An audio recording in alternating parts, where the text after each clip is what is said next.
Welcome to Life in the Fast Lane, Monday edition with Matt Tift and myself. How's it going, man?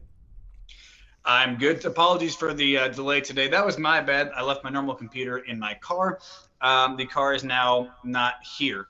So I have rigged up this entire system to make the show possible today. So that is my bad. So I apologize for that. How are you doing today, Keith? I'm good. It's a Monday, man. I'm happy. Well, whoa, you're happy for Monday. Yeah, happy for a Monday, which means I'm still crappy, but I'm happy for a Monday. So most crappy and happy. I guess that's just still crappy or happy. There's no in between. There is no in between. We got some good news though. Yeah, what's that? We're doing a show and you got your computer fixed. You're right. Yeah, that's very true. Nope, you're totally right. Well, I cannot say why. Keith may be able to. I don't know if he can or not. But we got some exciting news today that both he and I will be doing some actual acting, paid for acting, down in Atlanta next week. So we're going to have what, Keith? We're going to have a live show together. A live show. First time ever. The only thing is, I thought about what I was, that's what I was going to announce. But I was like, wait, maybe I shouldn't announce that because we didn't talk about that. But that was the big news. Okay, I was cool. worried about saying something. No, it's okay. I can't say what I'm doing, but it is very exciting, and I'm excited to tell you when I can do it. Same here. Yeah, future announcements to be had, but both very exciting, both on very big deals. So congrats to both of us. Keith, give me a round of applause. I'll give you a round of applause. Tyler, clap. I want your volleyball. Yeah, you clap. Where's you know what? I found the volleyball. Tyler's been putting this volleyball on the screen. I don't know if you've noticed it. He's been hiding it, and it's like a game, but I found it. I found it every time, and I spot it. I look for it. I have not found it yet, so I got to go back. Are you serious? No, I didn't know. I knew we were doing the Where's Waldo thing, but I didn't know he actually did it. So that's impressive. So cool. Good job. It is. It is impressive. Well, we have a little bit of a shortened show, but what do you want to say, Keith? I have a couple interesting things to say today because we've had some interesting stories up in the news. We did. Let's go with, all right, so whatever you want to open up with is fine. Whether we're going with the Jenner thing or whatever, but I actually, let's open up with that. Okay. Well, I brought this to Keith's attention because, we've been lucky enough to have the show. Both Keith and I work with KM Voice, the production company now that I've joined a part of, which is awesome. And so, I would say, Keith, that we're fairly decent people when it comes to goodwill, right? We are generally nice people, right? I think without charity, you don't get anywhere in life. So, yes. Sure, right. No, exactly. So we saw, I heard about this on the radio the other day. And I figured we have to talk about this because this is a sports show. It's a pop culture show. It's a racing show. It's all this. Rarely ever do we talk about the Kardashians, but geez, we have to bring this up. I had to bring this up. Apparently, somebody that Kylie Jenner knew, I don't know if he was on the production crew or whatever it was, had extremely high medical bills. And he was out of pocket $60,000 of what he owed. And as we know, through all these challenging times, especially with keeping up with the Kardashians being no longer on air for him, but that's neither here nor there. Right. That it is hard to pay off medical bills when you're a normal person, especially when there is $60,000 worth. Right. And Keith, Kylie Jenner was named one of the youngest self-made billionaires. We all know that's BS. But was named one of the self-made billionaire. No. She spent $250,000 on recontouring her face. I mean, my goodness. which is my problem because he has $60,000 in medical bills. She donates $5,000 and starts a GoFundMe to go help this man. Kylie Jenner, you can go F yourself is what you can do because you are a billionaire. You make that every 3 hours probably. The full $60,000, the $5,000 you probably make every minute. I am sorry, but if you worked with somebody, if you are in need, Keith, I'm actually being nice for once, I would help you out. Tyler, our volleyball producer, if he needed new stitching in his volleyball things, I would help him out. But if you are a billionaire, $100,000 is a drop in the ocean, right? Yeah. So what is $60,000? Why do you have to ask the public to pay $60,000 when you are Kylie freaking Jenner? Yeah, dude. And when we first started talking about this, I was like, well, wait a minute. She made a GoFundMe page. It's not bad. Like, I didn't think it was a bad idea. But then, like, as we started talking, I was like, no. Nope, that's not right, because listen, if she is, she's definitely not self-made. We know that. But she is a billionaire. You tell me she couldn't front the 60. You couldn't just be like, listen, we were friends. We were doing this, whatever. I'm going to front it. I'll give it to you at a certain amount of time or whatever, or I'll give it to you now, or you can pay back or whatever. But, like, she's not going to miss that money. No. She spends that on her dang shoes. They came out with her birthday gifts and her Christmas gifts or something, and they spent $1 million on each other. $1 million. You can't help this guy's life out with $60,000 that worked with you and for you. Like, no. Yeah, dude, it just doesn't make any sense. Hannah Morgan is in the chat, says, hey. And Tom Tuttle, who we don't pay attention to, said she makes $1.3 million per Instagram post. That's insane. Go post on okay, hang on. So 1.3 million is divided by 60,000. If she made 21% of an Instagram post, maybe it's even less than that. No, way less than that. Like 0.21% of 0.21% of an Instagram post. Check my math. I'm bad at it, but 0.21% of an Instagram post could pay for his medical bills. Yeah, exactly. But we're talking about if you want to take a step back and realize that she's that's just a horrible thing to have to do. I get why people are upset. But you want to talk about self-made billionaires? I'm not a fan of Jeff. Huh? Not her. No, it's not her. I mean, if you look at the top, let's just look at the top 10 self-made billionaires. And I'm not necessarily like Jeff Bezos, Bill Gates, Warren Buffett, Bernard Arnault, Carlos Slim Helu, and then some name I can't pronounce, Larry Ellison, Mark Zuckerberg, and Michael Bloomberg, and Larry Page.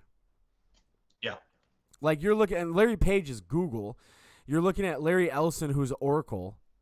I mean, these are just some of the, you know what I mean? Like, these are Warren Buffett, obviously, Berkshire Hathaway.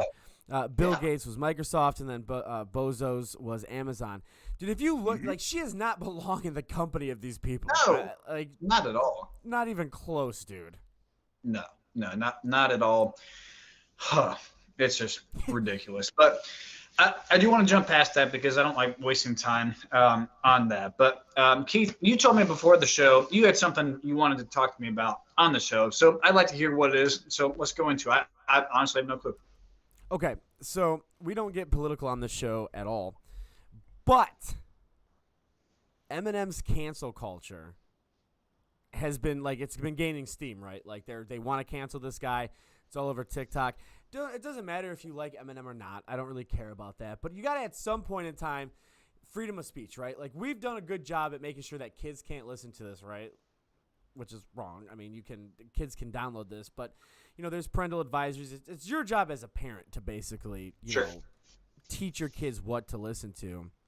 Yeah. But this cancel culture that's happening, and cancel culture is huge, dude. And it's a silent minority. You understand that, right? Mm-hmm. For cancel culture. Sure. So there was a poll I was looking at, and basically what they want is they want Eminem to still be Eminem, but they basically want to have to set up basically he has to get lyrics approved before he says anything, and you already know Eminem's not going to do that. All right. I want to know, this is slightly off topic, but in the topic. Yeah. If Cardi B and Megan Thee Stallion's WAP can be the #1 song, and that's allowed, but Dr. Seuss books are not allowed, and then we say to Eminem, he can't do stuff, but they can do this stuff, I don't understand anything anymore. I don't either. I don't understand. I want to cancel culture.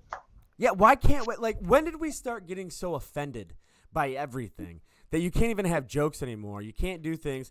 I get confused because Eminem's always been raunchy, and whether you I'm a huge fan of Eminem. I love the guy, but he's never not been Eminem. Right. He's always been authentically Eminem, and has never strayed from that. You got to give him that. No, exactly. So, but the thing is he sided with, I would have to say, the wrong group of people, because those same people that he sided with and was making noise with them, all of a sudden now they're the ones that want to cancel him for saying certain things.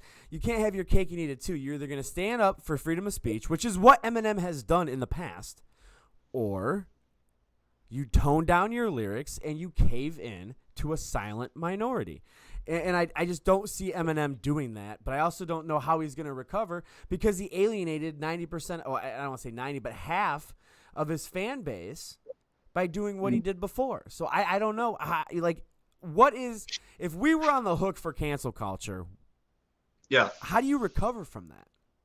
I was going to say make a recovery. I was going to say make a recovery album part 2. That's right. That's funny. So I just don't get it, man. I don't get it either. Well, another rapper that is currently actually trending, and I don't know if I've ever shared this story with you, Keith, but DaBaby is trending on Twitter right now, and I can't really figure out why. There's no news or info going on with it, just a bunch of memes. So I live in Huntersville. What? Needs a bottle? What? He needs a bottle? No. Yeah, DaBaby. DaBaby. What a horrible rap name. Can we dwell about this rap name for a minute? That is actually okay. That is really bad. Dude, right? Like DaBaby is a bad. Like that's what happened to like Young Jock and Dr. Dre and Ice Cube and like even I guess Ice Cube's kind of corny. Eazy-E, like Eazy-E, that is a badass name. Right, but DaBaby, like why? How do you like? What street cred did you have to have? His mom. To be nicknamed DaBaby, and it's spelled DaBaby, like just like it's pronounced. I don't know if it was a girl or if like a girlfriend or his mom or what, but not the best. Not the best. You got Lil Baby and you got DaBaby. I mean, what? It's not good. I mean, no. It's just not good. It doesn't make any sense why you pick that name. Think of something cooler. It's not that hard. I mean, you're a rapper. You're talented enough to be a rapper. You can think of a name, right? Oh. Yeah, they can, dude. But the only thing is, let's talk about this for a second. While we're talking about music and rap and everything else, I remember when I used to make fun of Lil Wayne growing up, being like, "Oh my God, he can't rap, he can't do it." I miss him. Auto-tune, yeah. Like, dude, I'd rather have auto-tune than a bunch of mumble rappers that can't figure anything out. Right. Little known facts about Lil Wayne and Keith, something he and I actually share in common, is Lil Wayne also has epilepsy. I did hear about that, actually. Yeah. Mm-hmm. I did. Yeah. The only thing is, like, I remember that big controversy with Lil Wayne a long time ago, where he was like stepping on the American flag. Do you remember that? And like everybody was pissed off. And, But again, I didn't say anything because is it wrong in my eyes? Sure, absolutely. But it's freedom of speech, man. But then Lil Wayne comes out and does a bunch of different things. Lil Wayne's a good guy.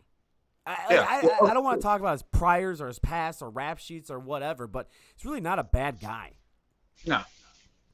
But that's what I mean. No. Do you like mumble rap? No. You don't like, what is it called? Crap? What is it called? Yeah, trap. I don't.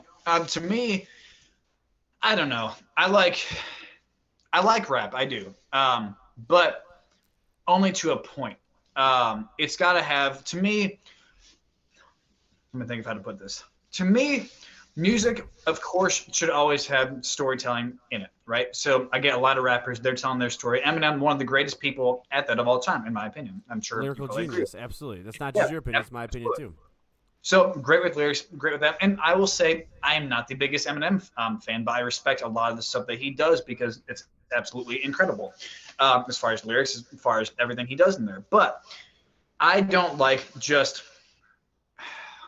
I don't understand when your music is just, oh, I shot this guy, I had sex with this girl. Like, there's nothing original with any of the stuff that comes out now. And so I really appreciate it when there's actually a story, when there's melodies in there. And actually, to DaBaby, the point I was making, so I live in Charlotte, in Huntersville, just north of Charlotte. And there's a Walmart where I'm looking, is literally about 1,000 feet that way. And DaBaby was in there with his daughter because he lived in Charlotte. And he was in there with his daughter, and this was 2 years ago. and he had somebody come that actually came and tried to shoot him in the Walmart. Now he had a gun, self-defense, shot the other guy. They ended up killing him. But if you've ever heard in the song "Rockstar" by DaBaby, this big hit, he's talking about that in the song. That was actually the Walmart, literally next to my house, down the street right here. Like I can see it. That's crazy. I was just told by some jerk that my skin color doesn't qualify me to speak on these topics. Well, okay. So, can you not talk about rap? Because here's the thing, so you can like any kind of music you can like. I appreciate all types of music. I appreciate all types of diversity. I appreciate everything with that. That is not a correct statement in my opinion, because you should be able to talk about whatever. If you like classic rock, why can you talk about classic rock but you can't talk about rap? It's not a correct statement in anybody's mind. That is the dumbest thing I've ever heard. Like I've been doing podcasts for a long time, with a lot of different people, and that is probably the most asinine comment I've ever seen on any of our stuff ever. Well, the thing is that I feel like that goes back to a little bit of cancel culture, because in my opinion, I am of the view that you should be able to understand other people's hardships, and through that, a lot of rappers and people that sing about stuff, they're talking about things that went through in their life. So me talking about DaBaby and the Rockstar, that song, he's telling the story of how he had to save his baby, his child, in a grocery store because he had somebody come after him to shoot him and try to kill him. I cannot imagine what that is like, but that is absolutely horrible. They had to go through that. But I don't understand that you can't, why can't we say that we're talking about that? We can talk about, if we can talk about Lamar Jackson being a good or bad quarterback, that we can have an opinion on that. You know, like we should be able to talk about anything with that. I don't understand that. We can talk about anything we want. You want to know why we can do that? Because we're not beholden to the FCC or anybody else for that matter. That's right. No, exactly. And I don't know. That's just that's interesting. But this is what we're talking about. Like cancel culture, all this other stuff. It doesn't matter why can we not sit down and have conversations anymore? We didn't bash anybody. I didn't bash anybody at all. I just don't like mumble rap. It's not for me. I think it's awful. I think it's horrible. I think it's not lyrical. I think it's horrible. Yeah.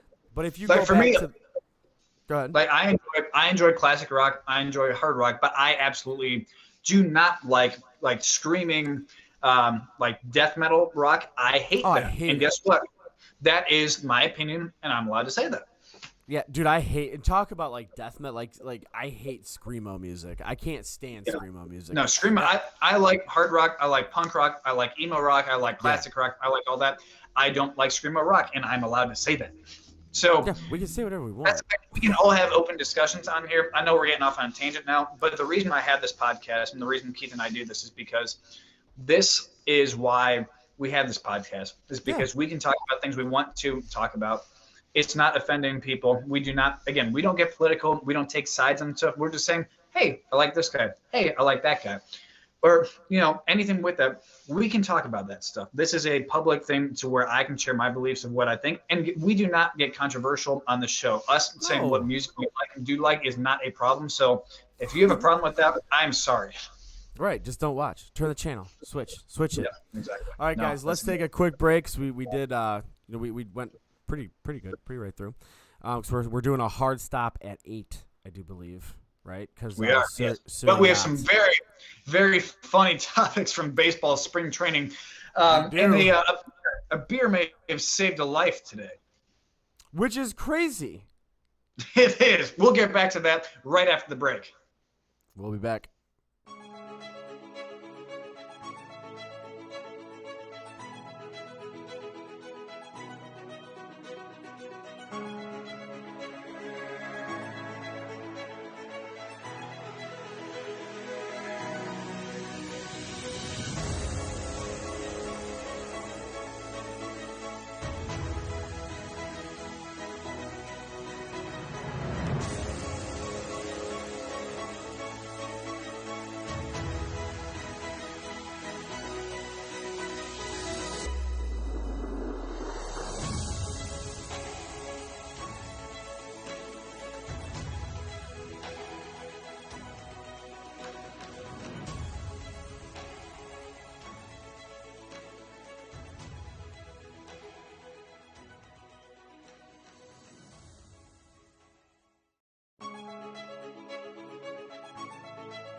Welcome back to Life in the Fast Lane with Matt Tift and myself.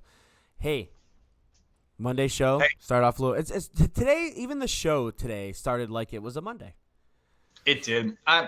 We try to keep the show light, but stuff does happen. But you know what? Let's go to a denser topic, and that is both Keith and I have. Just say that was a good segue. That made me mad.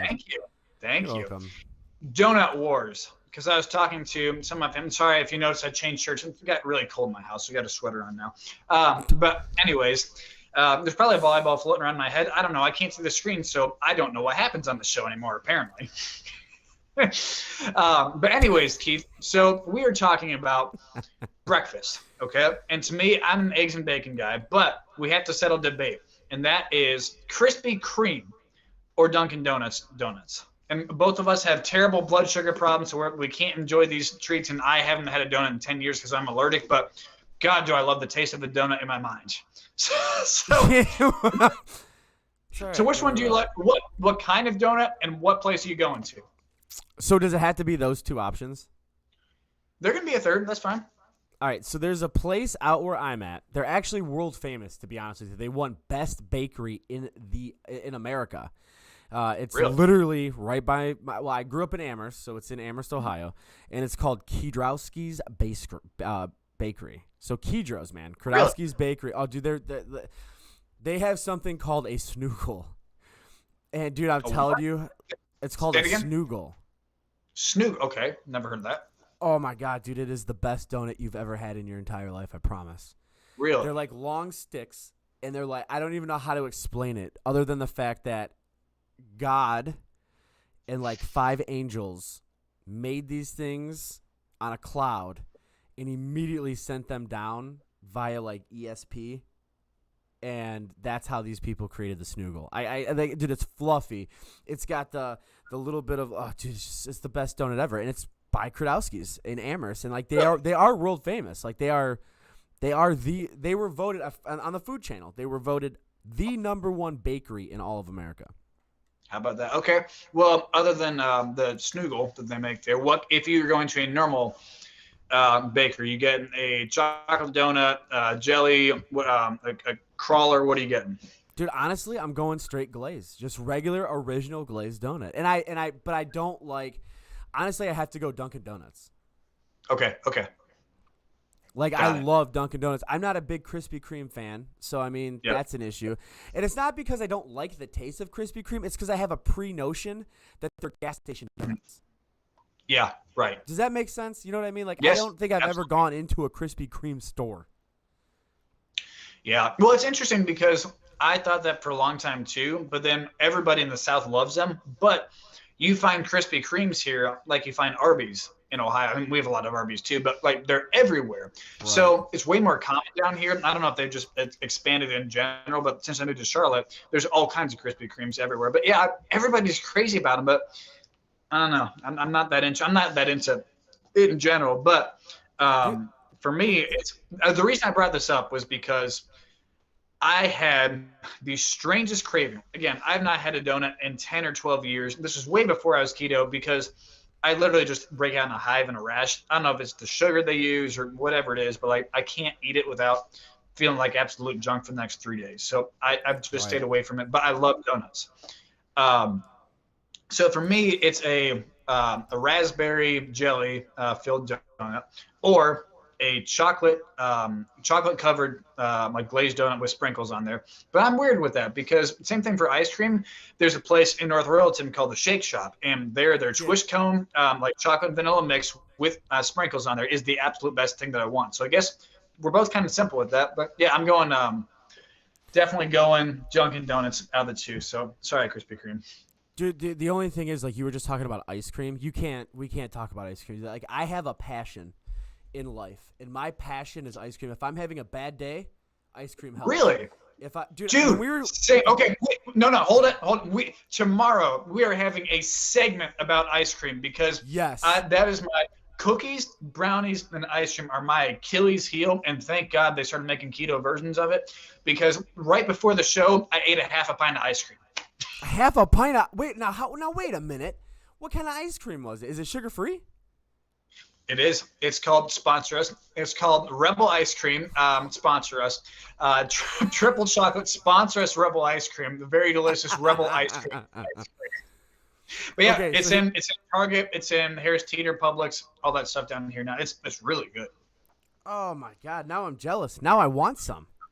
It's really good. No, go to Giant Eagle or something. They have it. But okay, so we know some people though don't have a sweet tooth, and we have to get to it because we named the damn show after this, and that is a beer save somebody's life. So, Keith, you're a baseball guy. You want to take this? I am. So no, you go ahead, tell the story, and I'm gonna laugh out loud. Okay. So, well, who is playing? Who's playing in the game? I can't remember. I can't remember. Hang on, let me go see. All right, so. But it was a freak thing, that's for sure. Yes, definitely. Okay. MLB player rips foul ball into fans' beer. Shoot, it doesn't say on here because I clicked the wrong link. But so they're out in spring training. A baseball player rips a foul ball. The guy's holding up the Michelob Ultra, who sponsored me last year, sponsored me again. Plug for the brand. So comes down. He's holding up his beer. You know as well as I do, Keith, a beer at a baseball game is expensive, right? Yeah, it's the Angels. $75 per ounce. Yeah, exactly. Yeah, it's not dollar beer night or 10-cent beer night anymore. It is expensive, 75-cent, whatever it was. It's expensive stuff. So not only did the ball come and hit the beer, but it was in front of his face. So the beer deflected the ball from going into his face as an epic picture of it showering everybody around them. But the cool thing was the Angels sent the concession people to bring down him a bunch of beer and a Mike Trout signed baseball bat. How freaking cool is that? Do you want to know $20? And I don't have this in front of me. I don't know. I didn't do any research on it. But how much do you want to bet that Mike Trout made that happen? Oh no, he definitely. That was absolutely Mike Trout making that happen. 100%. It was not the club. That is Mike Trout going. That man needs a beer. Oh, here's my bat too. You're damn right it was. Absolutely it was. Yeah. But dude, that's happened a bunch of times. Like, this is what we were kind of talking about before, like players being like super generous and getting fan interaction and stuff like that. Mike Trout, Bobby Abreu, all of these players, dude. Like when something like that happens, Derek Jeter was real big on it too. Yep. When stuff like that happens and you see these players go out into the stands or whatever and give them bats or their batting gloves or practice gloves or, whatever, it's like a warm, feel-good story. You know what I mean? Because a lot of these times people look up, everybody looks up to these people. It's not some people. Everybody does. If you're an athlete or you're into sports, you have a player you looked up to. You know what I mean? Yep. Like, it just sucks that I have to look up to both you and Hillis because you're both monsters over me. But when you break it down, it's like that's the feel good stuff. And have you ever done anything like that? Let's see. I've given away gloves. I've given away shoes. Today, if you retweet the show on Twitter, I'm actually giving away an autographed trading card today and tomorrow's show. So both days, retweet and follow at LITFL show. I'm giving away the trading card. But yeah, I mean, I've given I've done a helmet for charity, but that's different. No, it's not. That's not different. The only thing is like that's not different at all. Oh, I do have the good one. I've given away sheet metal from my wrecked car. That's been cool. Okay, so that's bad. But that's what I mean. Like, that kind of stuff is cool. When you giving a helmet away to charity is no different than Jeter giving his gloves away to a fan. You don't have a lot of athletes anymore who do stuff like that, and that's a connection. Whoever you gave that to is a fan and a follower of you forever. Yeah, and who does a really good job of it in the NASCAR world is Ryan Blaney, another fellow Ohioan, is a Cleveland Indians fan. After every race, he goes up and gets the checkered flag and celebrates, and then he always goes and finds a kid in the grandstands and gives that checkered flag to a kid.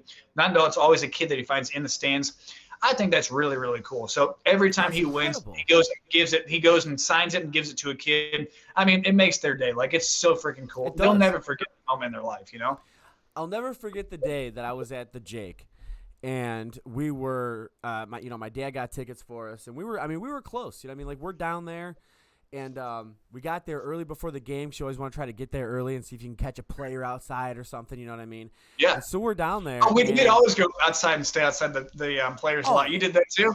Oh God, yeah. In fact, I do it as an adult. I got Josh Tomlin. I got him to sign an autographed ball when I came up. I was like, hey man, he was passing by, and of course Hammy was there, and I'm like, Hammy. You know what I mean? But he was passing by, and I said, hey, would you sign this? And he's like, yeah, absolutely 100%. And he walked over to me, shook my hand, signed the ball. Nobody else would. Yeah. Like, not anybody. Kipnis, nobody. This is when Kipnis was still on the team. But nobody else would sign the ball. But Tomlin came over like I was his best friend, shook my hand, signed it, no issues, no anything. And that stuck with me. You know what I mean? I rooted for that guy. No matter where he goes, what happens, I will root for him. I don't care. Well, that's where so this weekend we're going to Bristol, which is they call it the Last Great Coliseum. You got to look it up if you haven't seen it. Actually watch this race on Sunday. NASCAR is running a dirt race, first time since 1970 something in the Cup Series. So there's a cool area before you enter the track, and all the fans stand out there, and they all stand and ask for your autograph. And it is one of the coolest places, in my opinion, because you get to go and you can stay out there for hours and sign for everybody. And then every time I go there, I would make sure that I signed for every single person that I could until I had to go to walk through the tunnel to go down the track. Or after the race, we'd stay out there for hours just signing for fans. And I think, a lot of guys give Kyle Busch, of course, they give him tons of crap all the time because he's Kyle Busch. But I tell you what, that man will stand out there and sign autographs for those people until they are gone. He goes to different camping sites and signs flags randomly, unasked. He'll sign RVs. Like, he'll sign anything for them. So that's the cool thing about NASCAR. And not everybody, but a few people in there. There's even Kyle Busch, the people that, the guy that people love or hate. He's the biggest villain in there. He still goes out there and signs for the fans. He doesn't have to do that. The dude gets paid good money, but he goes and signs for the kids, for the fans out there. I think that's something really, really cool. I got to do that, but someone like Kyle Busch to go do that, that is a very big gesture from one of the biggest polarizing sports figures in America, really. Oh, no, absolutely it is. But that's like when it's not like that anymore. It's not like this anymore, I guess, where you got to have the ability to go out there and talk to the players, because now everybody's got such a damn ego. Everybody's getting paid hundreds upon hundreds of $1 million. Why is there an ego? I don't understand that. You are getting paid to play a game, or you're getting paid to drive a race car. Everybody's dream to do that. Why do you suddenly become everybody else? I understand the competition. I understand the pressure. Sure. I understand all that. But at what point do you go, I'm better than you? Screw you. Like, what makes you think that makes you better than someone? I've never understood that. You still don't even believe you're famous, which is funny. But like when you really do get down to it, it's the lifestyle that people have made for themselves. Like they put themselves on a pedestal because they have a $10 million house or a $4 million house, or they've got 6 Beamers and a Lexus. Yeah. Right. Exactly. And it shouldn't be like that, because we pay their salaries. I mean, in the end, if you don't get the fans in the seats, they ain't paying you $150 million to come play. No, it's the only reason athletes get paid the way they do is because of entertainment, because sponsors pay the TV, which then TV says, we'll go put on the show. But before we get off today, we only have a few minutes left. I do want to talk about a really cool story. And I was never a big fan of his because I just wasn't a big Cowboys fan. But I thought this was very, very cool. So Dez Bryant. So Dez Bryant was very vocal, saying about him being devastated about ex-NFL star Vincent Jackson. And he wanted to go put in a program in the NFL to help players going through just different mental illnesses. And so he started to have a plan to become a mentor and life coach for struggling athletes with a focus on tending to their mental health. And he said depression and anxiety, all that shit is real. He said, basically they're under so much pressure. They're gifted with this insane talent and things to do this, but they're put under so much pressure. And we've talked about before, between like me coming out and talking about anxiety, me talking about Kevin Love, him coming out and talking about that. That is something very cool. And I now have so much more respect for Dez Bryant, because we're talking about all these guys with giant egos. Dez Bryant is stepping up and saying, hey, if you have a problem and you're an athlete and you're struggling with things, come to me, and I'm setting up a foundation for whether it's an organization or himself, whatever it is, to help people through that. And I think that is so cool. Again, was not a Cowboys fan, was not necessarily a Des Bryant fan until today when I read this. I think that is absolutely awesome that he is doing that, because again, we talk about you can be the most egocentric maniac there is, or you can go make a difference. And I think he's seen what cancel culture, the first part of this show, what cancel culture does. What it can do. We saw the Ohio State guy this week, all the hate tweets and things coming out, him hoping that he dies and never comes back to Ohio State because he'll come up and shoot him. Like, what is wrong with people? Like, that's the stuff. I mean, I've gotten tons of death threats. I mean, we've seen all kinds of stuff, and you grow thick skin, you don't think anything of it, but at some point, for some people, it gets to you, and you have to learn the tools to be able to push past that and put the noise away. And I think that's very cool that Des Bryant said, hey, I'm here to help you get past that stuff. I've been through it. And he's only 32. He's not an old guy. He's still, very relatable to his peers that are playing in the NFL or basketball, whatever it may be that want to talk to him. But I think that is a very big thing. Again, it's because of today's culture of just people being absolute – I'm just going to say being complete assholes to each other. Why do you have to be like that? It does not make any sense. So I applaud Des Bryant for doing that, trying to do something for the greater good. So very cool. Hats off to him that he did that. Yeah, no, absolutely. And I agree. I posted a couple things about mental health. Depression is a real thing, man. Like, that really does happen. And especially in the NFL where concussions are a thing, that messes up your brain, man. It doesn't matter. You know what I mean? It happens. Yeah. And it's time that we were able to at least stand behind people. I guess it's a pre-notion that, like, oh, we're guys, so we don't have mental health. We don't. Yeah, screw you. Absolutely. I get depressed just like everybody else. I get upset just like everybody else. It's how we bounce back. And if there's programs into play, and it's not just in the NFL or in NASCAR, it's everyday people too. And exactly. I mean, I called you a couple days ago, and I was like, man, I just don't know what's wrong. I'm just not feeling right. I'm not. You're like, yeah, well, spit it out. Let me know what's going on. But having a mental illness it should not be looked upon as a weakness. No, I don't feel.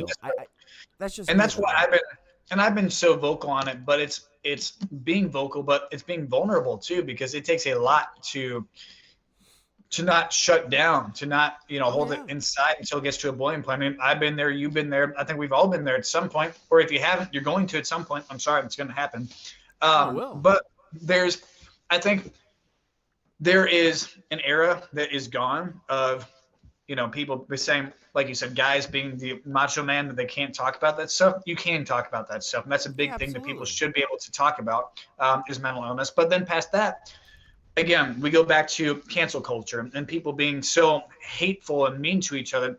We're all people. We should all be able to have good conversations with each other, to be able to understand each other, differences, whatever, to sit down and say, hey, you're a human, I'm a human, nobody's better than each other, let's just talk this out, and not have it to where the Ohio State guy, he's a college kid, he's going to the NCAA tournament, maybe he didn't play well, it does not matter. You do not say, I hope you don't step on Ohio State's campus, I'm going to shoot you. I'm so glad Ohio State stepped up in the way they did. Of course, I'm a Buckeyes fan, but even this was Michigan. If they stepped up in the way in Ohio State, what team you play for. Right, well, it's not even a team, it's a university, but is a team, but I'm so glad that the university stepped up and said, we're actually going to look into the authorities about this, because I feel like these trolls always get away with it and they get their name out there. But now people aren't scratching out their names anymore. They're putting out and saying, hey, he did this. And now people are saying, okay, there's actual intent to do something harmful here. And that's not been shown before from authorities or anything like that. But of course, there's a balance. You should be able to judge things. You should be able to say, your opinion on stuff. But when you go to say, I'm 100%. Going to go kill you because you played bad in a babasketball game, I mean, come on. Go get a freaking life. Yeah, dude, you just prosecute them. It is 7:57, and we try to pack a lot into an hour show. So, we try not to take too many breaks and whatnot. That's my fault. No, it's nobody's fault. It's fine, Matt. It's fine. Everything's fine. It's fine. We will have another great show tomorrow, right? Yeah, absolutely. And so obviously today we got a little bit deeper into topics, but that's the cool thing about this show is that it's about racing, it's about sports, it's about pop culture. But then at the end of the day, it is about what we want to talk about. And so if you guys want us to talk about something, you let us know in the comments or our DMs. Again, we have the deal going on to where if you retweet on my Twitter and follow Life in the Fast Lane Show on there, you enter to win a autographed trading card there. So we'll announce the winner of that at the end of tomorrow's show. But beyond that, the thing with this show is we have a lot of fun. We have episodes where we're absolutely stupid and funny and just can't stop crying, laughing at each other. But again, the reason I did this show with you, Keith, is because this is an outlet I haven't had before, to be able to talk about things and talking about mental illness, talking about being good humans to each other, being and then just fun things we want to talk about, like Mike Trout, a beer saving a guy's life, like stuff like that. Exactly. That's what makes this a fun show and diverse. And we don't want it to ever be just one thing. So please share the show. Please tell your friends to watch it. We'll be back again tomorrow, Tuesday at 7 p.m. and also Thursday at 7 p.m. before we head out here. But final thoughts, Keith, before we go out of here. Just be a decent human being. It's not that hard. We're all listen. Everybody has their attitudes. Everybody has their problems. Everybody has their issues. Everybody says things they don't mean it sometimes. But to be a decent human being, it really isn't that hard, and it's free. Yep, it is free. It's very free. And actually, I would say it takes a lot more effort to be a bad human than it does to be a good human. Oh yeah, absolutely it does. Absolutely. All right, guys, make sure you follow us on Twitter at KeithMeiger1. Follow Matt at Matt_Tift. Go to our Teespring store, Life in the Fast Lane 2. And make sure you check out our Patreon, not an OnlyFans page. So make sure you go there. Share the show. If you buy If you buy something from the Teespring, you're automatically entered into our SummerSlam sweepstakes from Tift. So you will, I don't know, we're coming up with a prize. I can't remember what the prize was. It's a autographed fire suit for me at the end of the summer. Right. So that's right. All summer long, you're entering to win that fire suit. So we got some people looking into that. So that's going to be fun. Not pissed on by me in a race. I promise it's a clean one, unless you want that one, which I don't think I have. But I already gave it to Keith. That's why. Yeah, that's right. I already have that one. I already have the piss one. That one. In fact, I gave him a little bit extra before it left the shop. So, yeah. He gave it a couple more shakes. Good. It was that Celsius, not Red Bull, right? Yes. All right, guys. We'll be back tomorrow. Not same time. 7 o'clock. Yeah, 7, not 7:15. All right. See y'all. Thank you. Good night, everyone.